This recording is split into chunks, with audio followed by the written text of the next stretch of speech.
Hi guys, and welcome to the second part of what we call inverse functions. So you want to go to your notes that say inverse functions day 2.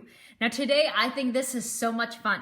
This is the day where you get to actually find an inverse. So what I mean is they're going to give you a function and you're going to be able to say, okay, this is the inverse of that function. In order to do that, there are 3 basic steps. Step 1. When they give you the function, it's going to be in what's called function notation. So f of x, g of x, h of x, okay, some kind of notation like that. Well, the definition of an inverse tells you to switch x and y. So you have to change your function notation to a y. So step 1, rewrite the problem, change your function notation to a y. Step 2, you apply the inverse. The definition of an inverse tells you you're just going to switch the x and the y. So they simply change locations. Step 3, now you get y all by itself. That would be your inverse. So we're going to do 8 of them today just to kind of go through the process, and that'll be it. Okay, so step 1, f of x, change it to a y. So y equals 2x plus 4. That's what they mean in step 1. Now step 2, do the inverse. The inverse tells you where you have a y, change it to x. Where you have an x, change it to y. So I took the x and the y and I switched them. That is step 2. Now step 3, you have to solve for y. So you look, whatever's on the same side of the equation as y not touching, that's what you want to get rid of first. So the first thing you'd want to do is go ahead and minus the 4 over. So if I took this 4 and subtracted it over here, all I would have remaining is 2y. I want y by itself. This is 2 times y. So I'm going to go ahead and divide both sides by 2. And it's okay to divide more than one term by a value. It's okay to have something like this. So if you notice, y is by itself yet, so that's your inverse. Y equals x minus 4 over 2. So again, step 1, we put a y in the problem. Step 2, we switched x and y. From there, just like you're solving an equation, but you will have another variable in there. So your answer will be a function versus a number. You just do whatever you need to, use those inverse operations to isolate the y. Once you've done that, you're done. Okay, let's look at a couple other ones. F of x, change it to a y. So y equals 4 times x. That's step 1. Step 2, switch x and y.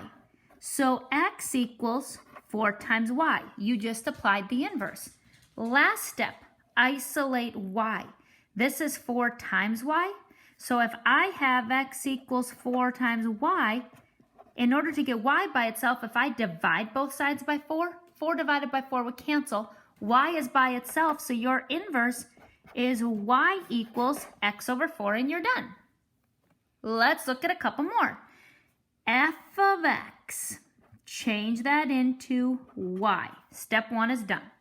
Step 2, change the y to an x and change the x to a y. Step 2 is done. So at this point, you already have 2 of the 3 points, you guys. So even like if, let's say this seems kind of tough for you, you can get 2 of the 3 points by putting a y in the problem, changing your x and your y. And then from there, obviously don't stop, try it. But if this is where you're getting hung up and making mistakes, you don't want to just leave it blank because you get points for every single thing you do along the way. Okay, back to the math. Now I want to solve for y. So on the same side as y but not touching is this minus 2. So I need to add 2 over. So that would give me x plus 2. If I took this 2 and I moved it to the other side, now I would just have y to the power of 3 here. Now this is going back a couple sections. If you want to cancel a power of 3, you take the cubic root of each side because a cubic root cancels a cube. So now y is by itself. Your inverse is the cubic root over x plus 2, and you're done. Okay, we're gonna look at 5 more. Okay, I think 8 is a good number to do together. F of x, change it to y. Step 1, done. You just earned a point. Yay, you. Step 2, switch x and y. So x equals 9 times y squared. Step 2 is done. You just earned another point. Now, if I want y by itself, you don't want to cancel a power of 2 without getting rid of this 9 first. So this is 9 times y squared. I'm going to go ahead and divide it over. So it's x divided by 9. Now, if you picture this, if I divided both sides by 9, that would cancel, leaving me just y squared.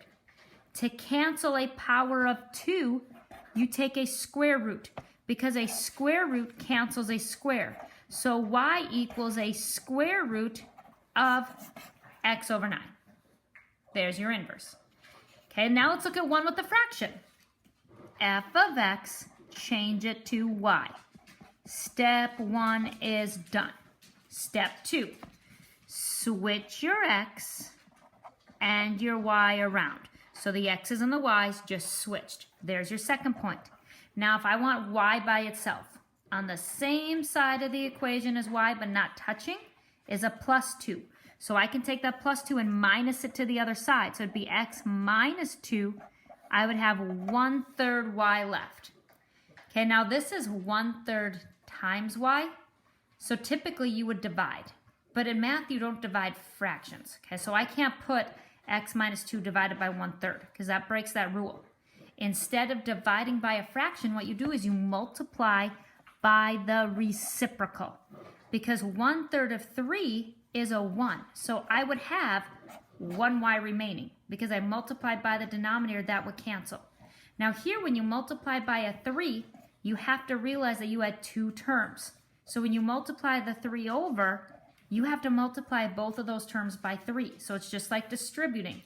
3 times x is 3x, minus 3 times 2 is 6, and you're done. 3 more, guys. F of x, change it to a y. 13x minus 19, there's your first point. Step 2, switch x and y. X equals 13y minus 19. There's your second point.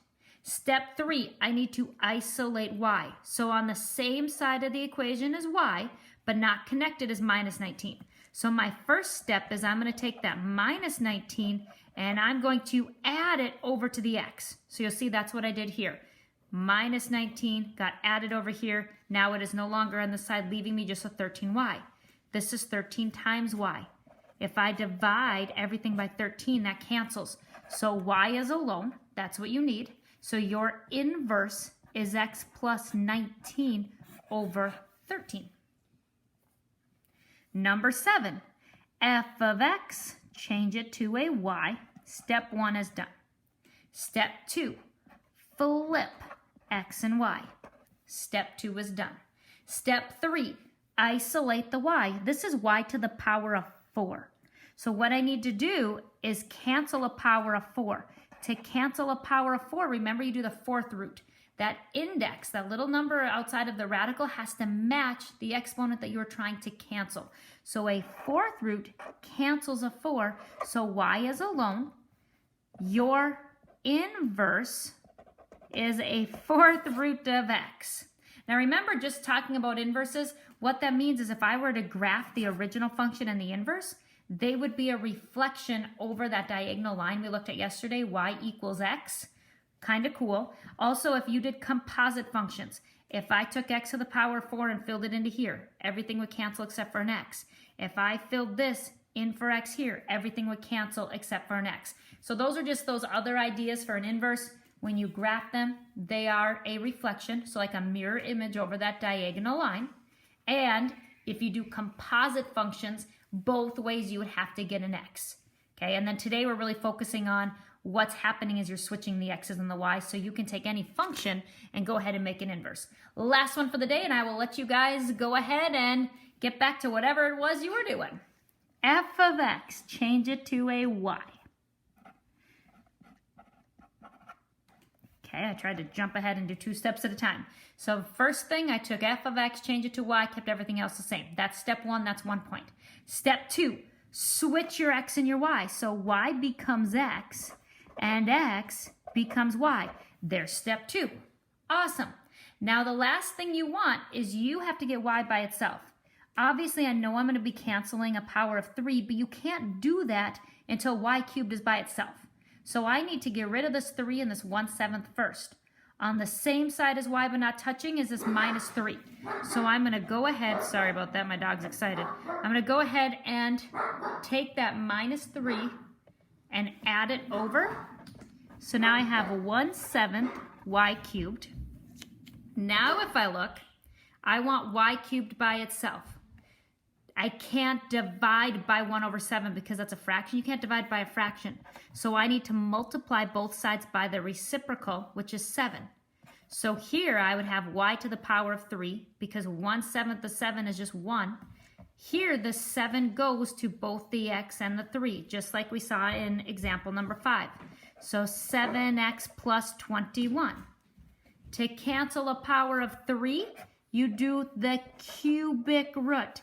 A cubic root cancels a cube, so y is by itself, so your inverse is the cubic root of 7x plus 21, and you're done. Again, sorry about the dog. The mailman's here, so she got kind of excited. Hope you guys are having a great day. Talk to you soon. Bye.